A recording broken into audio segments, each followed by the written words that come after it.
ശബ്ദം കേട്ട് വീട്ടുകാർ ഉണർന്നു നോക്കിയപ്പോൾ മുറ്റത്ത് നിൽക്കുന്നു കാട്ടാന. ഉണക്കാനിട്ടിരുന്ന നെല്ല് സുഭിക്ഷമായി ഭക്ഷിക്കുകയാണ്.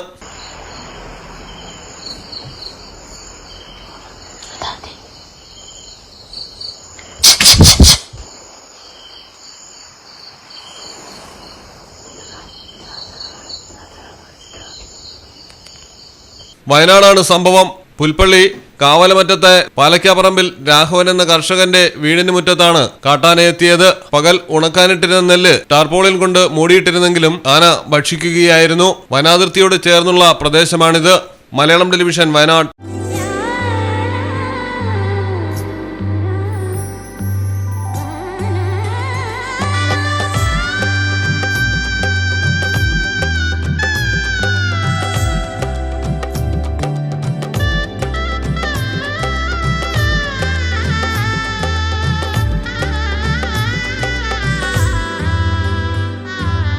Celebrate the moments of colors. KMT Silks, Perindalmanda, Kottakkal.